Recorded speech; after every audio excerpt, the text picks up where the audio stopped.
Sydney cricket ടെസ്റ്റിന്റെ വാർത്തയിലേക്കാണ് പോകുന്നത്. Sydney cricket test ഒരു ത്രില്ലറിലേക്ക് പോവുകയാണ്. ആവേശകരമായ അന്ത്യത്തിലേക്ക് നീങ്ങുന്നു. ഓസ്ട്രേലിയക്കെതിരെ ആദ്യ ഇന്നിംഗ്സിൽ 4 റൺസ് ലീഡ് നേടിയ ഇന്ത്യ രണ്ടാം ഇന്നിംഗ്സിൽ ഭേദപ്പെട്ട സ്കോറിലേക്ക് എത്തുകയാണ്. 4 വിക്കറ്റ് നഷ്ടത്തിൽ ഇന്ത്യ 100 റൺസ് പിന്നിട്ടിരിക്കുന്നു. അപ്പോൾ വളരെ ആവേശകരമായ ഒരു മത്സരം എന്ന് പറയാൻ. 2025 ആദ്യത്തെ ടെസ്റ്റ് വിജയം ഇന്ത്യക്കായിരിക്കുമോ? നമ്മൾ കാത്തിരിക്കേണ്ട കാര്യമാണ്. ജയേഷ് പൂക്കോട്ടൂരുണ്ട്. ജയേഷ്, 100 റൺസ് ഇന്ത്യ പിന്നിട്ടിരിക്കുന്നു, 4 റൺസിന്റെ ലീഡുണ്ട്. ഒരു പക്ഷേ 250 എന്ന ടോട്ടലിലേക്കൊക്കെ പോയാൽ വിജയം എന്നുള്ളത് സ്വപ്നം കാണാൻ കഴിയും. ഇന്ത്യൻ ബാറ്റർമാർ ആ പ്രതീക്ഷ നൽകുന്നുണ്ടോ?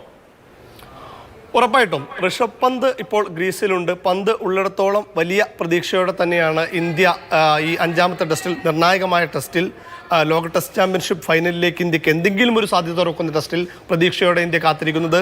ഋഷഭ് പന്തിൻ്റെ ഒരു റെക്കോർഡ് പ്രകടനം തന്നെയാണ് സിഡ്നിയിൽ ഇപ്പോൾ ലോകം കണ്ടുകൊണ്ടിരിക്കുന്നത്. 29 പന്തിൽ അദ്ദേഹം അർദ്ധ സെഞ്ചുറി തികച്ചിരിക്കുന്നു.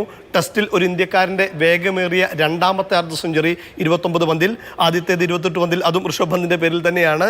എന്തായാലും നിലവിൽ ഇപ്പോൾ ഇന്ത്യ 22 ഓവറിൽ 4 വിക്കറ്റ് മാത്രം നഷ്ടത്തിൽ 124 റൺസ് എടുത്തിട്ടുണ്ട്. 128 റൺസ് ഇതോടെ ഇന്ത്യക്ക് ആകെ ലീഡായി.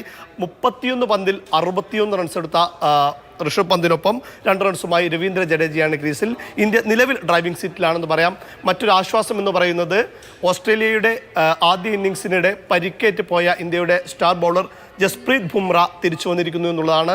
നേരത്തെ ഓസ്ട്രേലിയ 6 വിക്കറ്റ് നഷ്ടമായിരിക്കുന്ന സമയത്താണ് ബുംറയ്ക്ക് വേദനയെ തുടർന്ന് അദ്ദേഹം മൈതാനം വിട്ടത്. പിന്നീട് ടീം ഡോക്ടർക്കൊപ്പം കാറിൽ അദ്ദേഹം പുറത്തേക്ക് പോകുന്ന, ഹോസ്പിറ്റലിലേക്ക് പോകുന്ന കാഴ്ച നമ്മൾ കണ്ടിരുന്നു. സ്കാനിങ്ങിന് ശേഷം ഫിറ്റാണെന്ന് ബോധ്യമായതോടുകൂടി ബുംറ തിരിച്ച് ഇന്ത്യൻ ക്യാമ്പിലേക്ക് തന്നെ ജോയിൻ ചെയ്തിട്ടുണ്ട് എന്നുള്ളത് ഏറ്റവും ഇന്ത്യക്ക് പ്രാധാന്യം നൽകുന്ന, ഇന്ത്യക്ക് ആവേശം നൽകുന്ന, ആശ്വാസം നൽകുന്ന വാർത്ത തന്നെയാണ്. പ്രത്യേകിച്ച് ഇനി 2ാം ഇന്നിംഗ്സിൽ, ടഫ് പിച്ചിൽ 2ാം ഇന്നിംഗ്സിൽ ഓസ്ട്രേലിയയെ എറിഞ്ഞിടാനുള്ള നേതൃത്വത്തിലേക്ക് ഒപ്പം അദ്ദേഹം എത്തുകയും ചെയ്യും. ഒപ്പം തന്നെ ഈ മത്സരത്തിൽ ഏറെ നിരാശപ്പെടുത്തിയ ഒരു കാര്യമെന്ന് പറയുന്നത് വിരാട് കോഹ്ലിയുടെ വിക്കറ്റ് തന്നെയായിരുന്നു.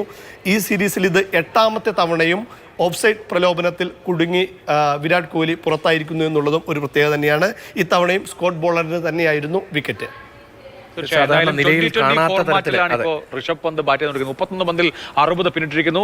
ഇപ്പോൾ ഈ സമയത്ത് സ്കോർ ചെയ്യുക എന്നുള്ളതാണ് ഇമ്പോർട്ടന്റ്. കാരണം പരമാവധി വിക്കറ്റ് വീഴ്ത്തി സമ്മർദ്ദത്തിലാക്കാൻ ഓസ്ട്രേലിയ ശ്രമിക്കുമ്പോൾ മാക്സിമം അറ്റാക്ക് ചെയ്യുക എന്നുള്ള ഒരു സ്ട്രാറ്റജിയിലേക്ക് ഋഷഭ് പന്ത് പോകുന്നു. ഋഷഭ് പന്ത് സെഞ്ചുറിയൊക്കെ അടിക്കുകയാണെങ്കിൽ കളി മാറും. അതായത് സാധാരണ നിലയിൽ ഈ 2020 സ്റ്റൈലൊന്നും ടെസ്റ്റ് ഉണ്ടാവാറുള്ളതല്ല. പക്ഷേ 2020 ഏറെ കളിച്ചതിൻ്റെ വലിയൊരു അഡ്വാൻറ്റേജ് ഇന്ത്യക്കുണ്ട് എന്നത് വളരെ പ്രധാനമാണ്. മാത്രമല്ല സമീപകാലത്ത് ടെസ്റ്റ് കളികളിൽ കാണാത്ത വലിയ ആവേശവും കൗതുകവും ഒക്കെ ഉണ്ട് ഈ ഇന്നിംഗ്സിൽ. തീർച്ചയായിട്ടും എന്തായാലും ഓസ്ട്രേലിയക്കെതിരെയുള്ള സിഡ്നി ടെസ്റ്റിൽ ഋഷഭ് പന്ത് ഈ ശൈലിയിൽ കളിച്ചാൽ ഇന്ത്യക്ക് വലിയ പ്രതീക്ഷയാണ്. നമുക്ക് നോക്കാം. എന്തായാലും ആവേശകരമായ അന്ത്യത്തിലേക്കാണ് സിഡ്നി ടെസ്റ്റ്.